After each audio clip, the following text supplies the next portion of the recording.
Welcome back to Scanning the Mind, guys. Today we are doing one of our medical journey episodes, and today we're talking about anaesthetists. So I'm very lucky to be joined by my very good friend. Please welcome Dr. Kevin Karia. Thank you for having me. Anaesthetist by day, OnlyFans by night.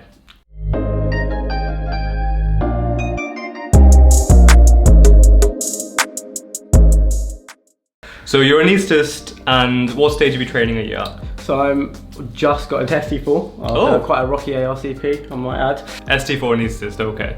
And where do you work? Which region? So I work in east of England, the Cambridge kind of region. Oh, okay. That's where I work. Very I good. previously trained in Oxbridge, so I'm an Oxbridge graduate. No, you're not. I trained in Manchester. Yeah, I was going to say. It's a fun time. It's a fun time. So actually, I did medicine little bit differently to everyone else. So I, from school days, wasn't the best pupil in the world, in trouble all the time, a little bit like the pursuit of happiness, to be fair. And so I did physiotherapy first. So that was my first degree in St George's. Okay. And then after I worked for about a year, set up a little physio company, and then went into medicine. Oh, okay. After that, in Manchester. So when you finished physio school, why did you end up going to medical school? So I think there's a few things. Being in George's, we work with a lot of medics, so that's number one. You do the same exam in first year, and actually, really? Yeah, you do. Oh, right. So you all do one exam, and actually, I was like, this isn't too bad. This is like pretty chilled out. I revised for 2 whole days, did pretty well. I was like, okay, so I could probably do this, but then didn't think anything more of it. And in my ITU rotation as a physio, an ITU reg, let me do a cannula. We'll show me how to do a cannula. They let me do a cannula. And from there, I think what you mean is they didn't want to do the cannula. Yeah, it taught me how to do it. Exactly. And ruined my life. Went into medicine. So when you did your foundation training, did you know what you wanted to do? So actually, yes. So again, in med school it changed. So I went to med school thinking, I'm going to be an orthopod. Of course I'm going to be an orthopod. Went to theatres, saw a major bleed, saw an anaesthetist stroll in while his SHL or reg was struggling, and sorted out this whole situation out. What is it about anaesthetics that you enjoy? So, one, I love the science aspect of it. So I never thought I did like that aspect of it, but actually it's really interesting. So we do a lot of physics, we do a lot of physiology, pharmacology, I could take or leave. But physics is interesting because you don't really do that much in medicine, and it's obviously not the same level as like engineering or anything like that, but you learn a lot about the mechanics of the machines you're using, and that's quite good to understand because it allows you to troubleshoot. Another big part of it is 90% of the time it's really relaxed and it's really chilled out, and then 10% of the time it's all hell is breaking loose. Yeah. You're in the middle of a resus bay, people are staring at you, they're like, thank God the anaesthetist come, and you're standing like, damn, I'm the anaesthetist, who do I call now? Like, so it's a good combination of a relaxed day, but also that little adrenaline rush that I quite enjoy having. Fair enough. So you described it as, on your nights, it can sometimes be relaxed. So you'll be asleep, and then you'll get a phone call. And in most specialties, when you get a phone call, you have time to think, say what you want them to do, and say, oh, I'll be there in like 20 minutes. Whereas for you guys, if you get a phone call, you can literally be from deep sleep to the middle of a cardiac arrest. Pretty much. In seconds. Pretty much, yeah. I was like, the other night, what was I dreaming about? I was dreaming I was an F1 driver. I was next to Lewis Hamilton, and then next thing I know, the bleep goes off, and I just thought that was the starting bell of an F1 race. I realised it wasn't, and next thing I know, that's actually my fast beef, and I had to run to resus to then tube and put some lines into someone who is... The way I think about it is, or where I think about anaesthetics is, when you see on TV a doctor, they're usually doing something an anaesthetist does. Yeah, pretty much. Okay. Pretty much, yeah. Is there anything about anaesthetics that you don't like? The exams are tough. I think they're known to be tough, but like any exams, you put in the work and you put in the effort, and you will get through them. So that's one thing I don't like. Sometimes I don't like the mentality of anaesthetists. You do come across anaesthetists who do sometimes, because exams are hard and they're renowned for being difficult, you sometimes get that kind of air of, we know so much, which, you know, everyone's had it when you call for a cannula and they give you a hard time, you know, that can be a bit annoying to see.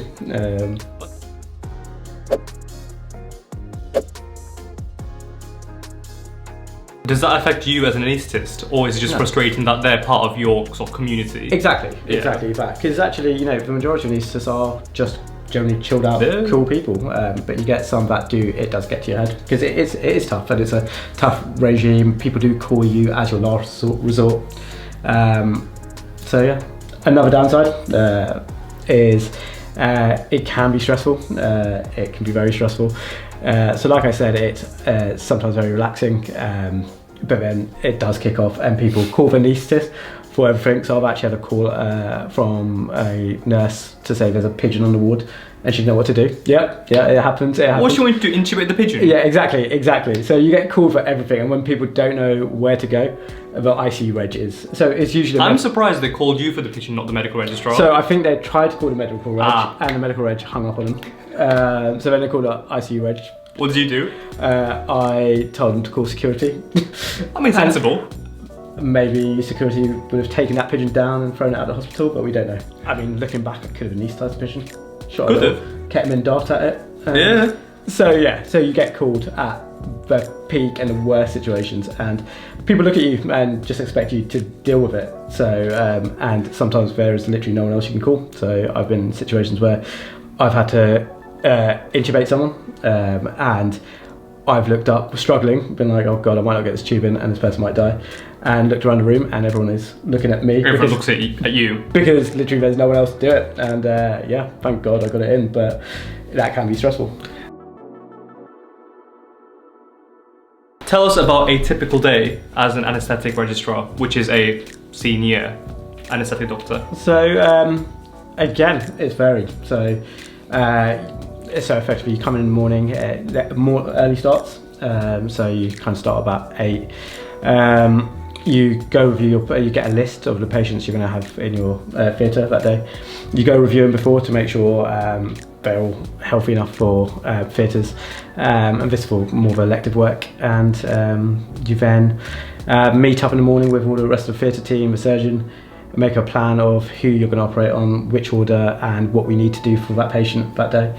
And then by about, it depends on the hospital, but by 8:30 to 9:30 your first patient's in the anaesthetic room. Okay. And you start off by anaesthetising, which effectively is again varied, but typically putting a drip, and then so drip's a cannula, isn't it? A cannula, yeah. So needle into the arm. Exactly. Having a different concoction of medications to keep them asleep, keep them comfortable, wake them up again hopefully at the end. Fingers crossed. Fingers crossed, you know. And then once you pop them to sleep, you put something in their mouth to keep them breathing, and then put them on a ventilator. Sometimes you don't, and wake them up at the end. So that's a typical day as an anaesthetist, and that's your elective work, which is the controlled day-to-day work. Controlled environment, yes. Now let's talk about when you're on call. Yep. And you're covering ICU or ITU. Yep. What's that like? So it's varied again. Some days you'll go pretty unscathed, and you'll have so the big part anaesthetics cover. We cover kind of 3 parts overnight. You cover theatres for emergency surgery. You cover obstetrics, so that's people giving birth. So you do a lot of epidurals, so the pain relief whilst people are in labour, or the caesarean sections. You've got to anaesthetise them for that, and then you do intensive care as well. Tell me about running ITU or being in ITU. So running ITU, it's good fun. It can be stressful. So effectively, you do your morning or evening handover. You have a whole unit of patients, and that varies from hospital to hospital. But my last place, we had like 20 up to about 22 patients in ICU. In ICU, yeah, that's like when it gets really bad, and you've got generally 1 SHO, sometimes 2 if you're lucky. So for those 22 patients. Yeah. In terms of doctors, you have yourself, who's 1 below a consultant. Yep. You'll have a consultant. Yep. And then you'll have 1 SHO who's below you. Yep, pretty much. And there's those 3 doctors for 22 ICU patients. Effectively overnight, and actually often the consultants are great, so you can always call them, but generally they're at home. So generally you're, as a registrar, kind of firefighting your unit. So you've got 22 very sick patients that you're trying to keep safe overnight, and I think the main goal is not to rock the boat. That's the phrase we will just keep everything the same as much as you can. Don't try and do anything heroic overnight, because it's always ends up going wrong. Yep. And then at the same time, you've got patients all around the hospital, so you're getting called to different parts of the hospital, A&E for really sick patients, and then you've got to make a decision whether they need you in intensive care and what you need to do with them next. So that's an intensive care bit. So you've got kind of two parts of that. What's the route to becoming an anaesthetist? The route to becoming an anaesthetist, so it's recently changed actually. So initially when I did it, it was doing F1, F2, and then a lot of people do take years out. It's a specialty where people do like take F3s very regularly. And then you do your CT1, CT2, or you can do ACCS where it's CT1, CT2 and CT3. And then you do your registrar years from ST3 to ST7. However, now that's changed a little bit. So now it's you do 3 years as a core trainee, so you go up to CT3, and 4 years as an ACCS, I believe. And then you kind of enter an ST4. Okay, so that's how it's changed recently. So you do F1 and F2, which is your 2 foundation years. Exactly. Then you'll do your ACCS training program. Or your core training. Yeah, and exactly. ACCS you said was how many years? So ACCS previously was 3 years, and I believe it's 4 years now. Okay, so 4 years now. Yeah. And how long's core training? Core training's previously 2 years, now 3 years. So either you do 4 years of ACCS after foundation training. Exactly. Or your 3 years of core training. Exactly. And then you can apply for higher training in anaesthetics. Yeah, exactly. And how long does that higher training last? So now it's from ST4 to ST7. So that's what, 4 years, sorry? About 3-4 years. Okay. A lot of the time people, again, will have breaks in between doing their core training and getting to Red Shop, just because there is a bit of a bottleneck, and also people sometimes just want a bit more experience. Okay. So that isn't the most uncommon thing in the world. But then people go away and do fellowships as well across the world, doing like emergency medicine in a rural part of the Amazon rainforest, or doing fellowships in such as regional anaesthetics. Okay, fine. What are some of the things you can subspecialise in as an anaesthetist? You've already mentioned regional block. Yeah. Is ICU considered a subspecialty? So it's not technically a subspecialty. It's its own specialty now. It's got its own college.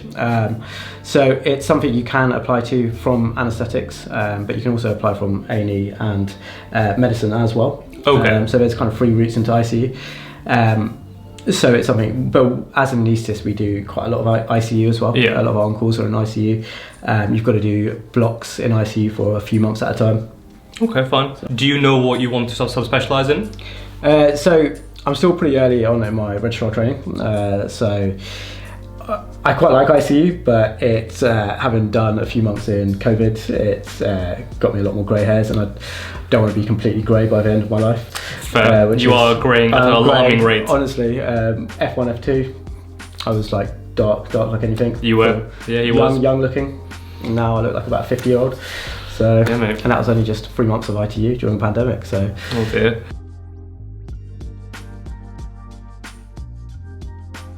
Now that you mentioned it, I don't think we can talk to an anaesthetist/ICU doctor without talking about the pandemic. Yeah. So tell us about experiences working in ICU as a anaesthetist. So So I've done 2 stints in ICU, obviously between the 2 major waves of the pandemic. Once as a core trainee, and then once as a registrar. Both were busy. Both were tough, obviously at times.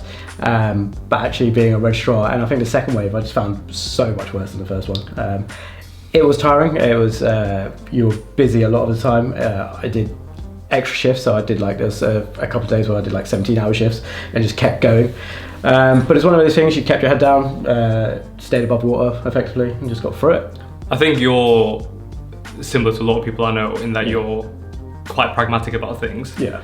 And I think when you say, you know, you keep your head down and it was busy and it was all this, I think often people don't really understand what that means. Yeah. So having seen you do it and having sort of done, not similar, but bad shifts as F1, F2, we're talking you don't get lunch breaks. No. Yeah. You might not get a bathroom break. Yeah. Plus you're dealing with these intensely sick people who are at death's door, and you're the one anaesthetist and there's multiple people who are at death's door and need your help. And I mean, when you kind of hear about it on the news and things, you don't really appreciate it. But then I think when you have a friend who is doing that kind of stuff and seeing the toll it had on you and other people, it was quite shocking actually. So I think from being friends with Varun, actually all the other FYs who've worked with me know I'm a very chilled out person. Yeah. It doesn't, most things don't really faze me. I just, like I said, keep my head down and get on with it. But actually, like people are genuinely worried about me, not because I was doing anything in particular, but like little things like I was a little bit more quiet than normal, which is odd for someone. He's not a quiet guy. I'm not a quiet guy at all. I went off my food a little bit, like kind of like a sick dog, to the point where Varun actually sent me brownies, which is very nice. What a gentleman. Yeah, it was tough. It was tough. There's no hiding behind it. There was, like you said, multiple people on death's door, and you have to make quick decisions there. So we'll talk about intubation, I guess, in a little bit, but as that's a big part of my job. But you are doing difficult intubations of very sick people who, I had arrests on me. I had young people die on me. It was. Sounds quite traumatic. Yeah, I mean, to be honest, like I said, I think people handled it in different ways. I, just kept my head down. I tried not to think about it too much. I took each day at a time. Did a ton of weights, played a lot of Call of Duty. Fair enough, yeah. People deal with stress in different ways. That's literally what I did. And then actually only thought about it properly, I think, a couple of months later. I assume anaesthetists, like you said, need to be quite chilled out people. Generally, yeah. How do you, and it's quite a stressful job, so how do you deal with stress? So I guess it depends on, acute stress. So like when you're actually in the job and you've got a really stressful situation, everyone deals with it very differently. So we do a lot of simulation training. Like anaesthetic training is amazing for just training you for all the eventualities. So we do a lot of simulation training. And things I've learned from that are every time you walk into, and often it is literally a car crash situation with people shouting, people dropping things everywhere, like a person who looks effectively dead. And sometimes they are. And sometimes they genuinely are dead. Yeah. You get kids, you get old people. It's a very... I walk into every situation, give myself 10 seconds, stand back and just take a deep breath and go in. The things I tell all my juniors is when you're stuck, go back to your A to E, which is kind of the assessment we all do as medics in every emergency situation where you go through different systems. And by just having systems and sometimes just taking a step back, I think that's what works for me. Very good. And so generally, when you come home after a long day, what kind of things do you do to make sure that doesn't burden you? I use my car journeys to generally debrief, so you get a regular phone call from me. Yeah, I do. So I talk about it. I use it to teach my juniors as well. That's a big thing from my mistakes, because we all make mistakes. Yeah. But other things I do, I come home. Like I said, I tend to hit the gym quite a lot. Can't tell me. As you can tell, these are years of stress, the money bags. Show us your legs. It was at this moment that he knew. He fucked up. Talking about with your friends, try not to take your burdens home with you. And I think when I've had a hard day or things haven't gone to plan, I just look at it as something I can learn for and something I can better myself the next time that situation comes around. You're also, I've heard, an elite level COD gamer. Yeah, well, whilst I was a core trainee, yes, I was amazing.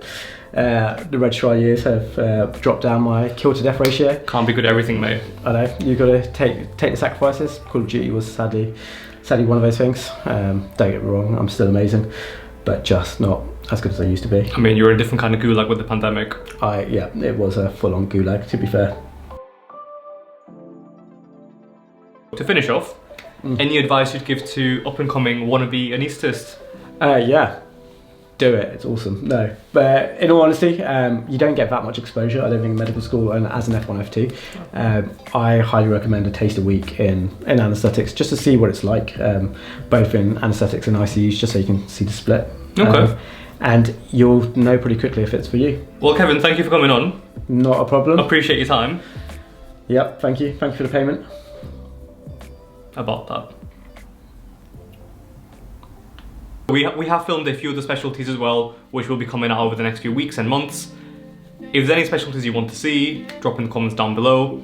And otherwise, we'll see you guys next time. What's that? What are you doing? Thumbs up. Right, okay.